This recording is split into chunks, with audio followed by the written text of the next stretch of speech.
Sir Marley. Sir Marley. Sir Marley. Sir Marley. Sir Marley. Sir Marley. Sir Marley. Sir Marley. Sir Marley. Sir Marley. Sir Marley. Sir Marley. Sir Marley. Sir Marley. Sir Marley. Sir Marley. Sir Marley. Le principe de cet atelier est basé sur une approche dramatique ou théâtrale vis-à-vis à l'espace de musée et notamment à la création sonore telle qu'elle peut être à partir des œuvres d'art plastique. Toi, tu louches ? Donc en fait, ce qu'on essaye de développer, c'est un concept d'une sorte de pièce radio, de mini-pièce radio, faite à partir des œuvres d'art. Quand j'étais petite, je louchais. En fait, nous, on essaye d'écrire des scénarios sonores à partir de ces histoires pour pouvoir faire vivre ces statues. Diane se distingue par le croissant de lune sur son front. Pour le visiteur, à l'intérieur de la cour, ce qui se passe, c'est qu'il lance au début de son parcours une application sur un iPhone. Donc la personne, elle se promène dans le musée avec un iPhone et en fonction où elle est, elle attend des histoires ou pas. Du coup, ça permet aussi pour nous de placer les œuvres dans l'espace, dans un espace audio, et aussi de renforcer l'interactivité qu'il y aurait entre le visiteur et l'espace du musée. Il y a une chose que je ne comprends pas. Pourquoi la sculpture de la Seine, c'est un homme et celle de la Marne, c'est une femme? Dis-moi Neptune, je ne sais jamais si c'est un fleuve ou une fleuve. Et pareil pour rivière. Il fallait choisir soit un endroit dans cette cour Marley au Louvre, soit une sculpture qui m'intéresse. Et après, à partir de l'histoire de cette sculpture, écrire une fiction. Amphitrite, c'est simple. En français, tout ce qui est grand et important, c'est masculin.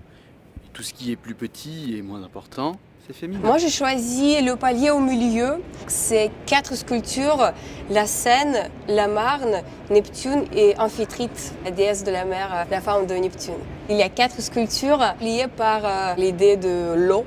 Mais ce qui m'a un peu frappé au début, c'est que la Seine est représentée par la sculpture d'un homme barbu, musclé, tandis que c'est la Seine. Et après, j'ai compris que c'est vrai.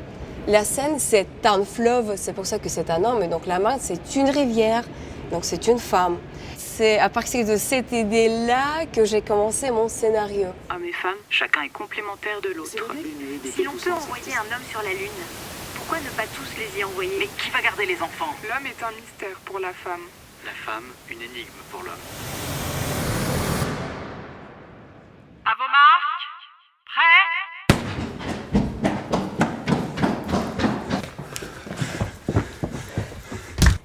Arrête-toi! Arrête-toi, Daphné! Jamais! Jamais tu m'entends! Mais je t'aime! Pas moi! Mais que vois-je? Un autre couple de coureurs semblerait avoir perdu son chemin. Il traverse notre course olympique en plein milieu. Je veux t'épouser! Laisse-moi tranquille! Je ferai tout pour toi! Je veux être libre! Libre, tu comprends? On va la refaire une dernière fois. En fait, tu commences vraiment à invoquer ton père. T'espères que ton père, Dieu, il t'entend. Ouais. Et tu dis, je suis désespérée, je préfère mourir, je préfère qu'on me transforme en arbre. Et le pas moi, tu vois, il te dit, mais je t'aime! Pas moi! Plus fort. Je préfère mourir. Je préfère qu'on me transforme en arbre. Daphné? Super. Ouais, vous êtes... c'est très beau. Vraiment, super. Je n'ai pas besoin d'aller courir. Elena. Je suis déjà fatiguée. Chacun de nous, on est chargé de plusieurs fonctions. Ça tourne. On a fait l'enregistrement nous-mêmes dans un studio avec les comédiens. Il y a nous aussi qui jouaient pour les autres. On a fait le montage. Bien sûr, on était accompagnés par les dirigeants de l'atelier qui nous a beaucoup aidés. Il fallait aussi apprendre un logiciel pour faire le montage qu'on ne connaissait pas du tout. Parce que pour l'instant, ce que vous allez faire, c'est faire juste des coupes. Ne vous embêtez pas pour l'instant avec fade in, fade out, crossfade. Et vous allez voir ensuite avec Lucas qu'est-ce qui est le mieux. Laissez toujours les deux pistes, ne les mixez pas encore. Et après, il y a tout le processus de la mise en place des fictions qui sont déjà faites avec les beacons, les petites boîtes noires qui fonctionnent avec Bluetooth. Il fallait régler les distances, etc., etc. C'était assez dense. Là, on est à l'étape de la programmation et du test dans la salle. Il a fallu intégrer tous nos enregistrements dans le logiciel d'Ord qui relaie toutes ces informations aux balises qui vont être installées au pied des statues. Donc ça, c'est les zones de détection des balises, schématisées. Les news. Les news, c'est que ça, la plupart des choses se sont déclenchées. Il y a un problème sur la balise des lutteurs qui est peut-être pas assez puissante, ou alors qui a été codée pas de la même manière, où il fallait vraiment trop se rapprocher du truc.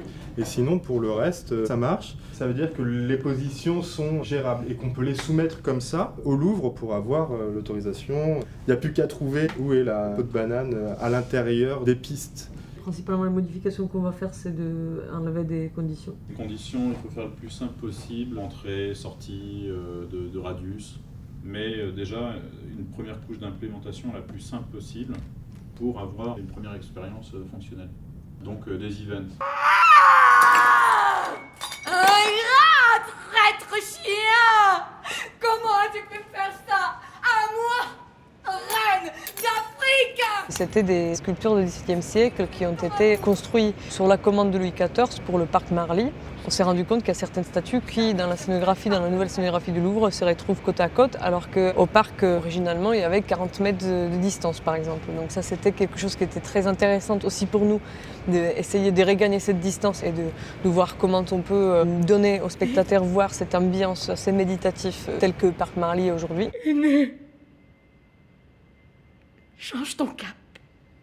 Et donc on revient régulièrement aussi devant les œuvres pour tester des bouts de son, pour se dire des scénarios, etc. Parce qu'il faut toujours être en lien avec la scénographie de l'œuvre qui est déjà dans le musée. On voulait que ça se dégage, cette vie, les pensées que les auteurs ont mis dedans, mais aussi essayer de voir comment on peut faire les audioguides autrement.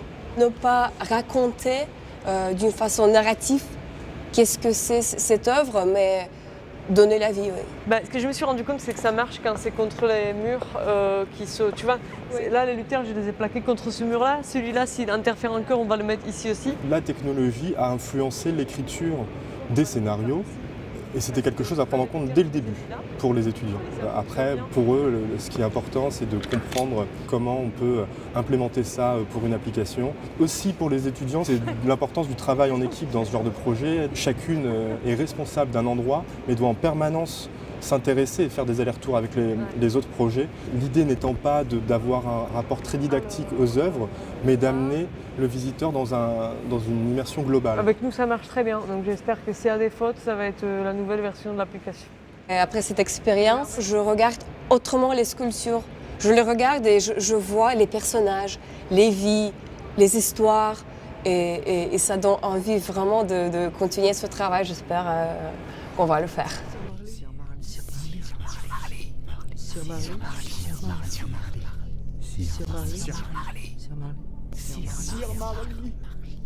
Sir Marly. Très cher. Je vous en prie.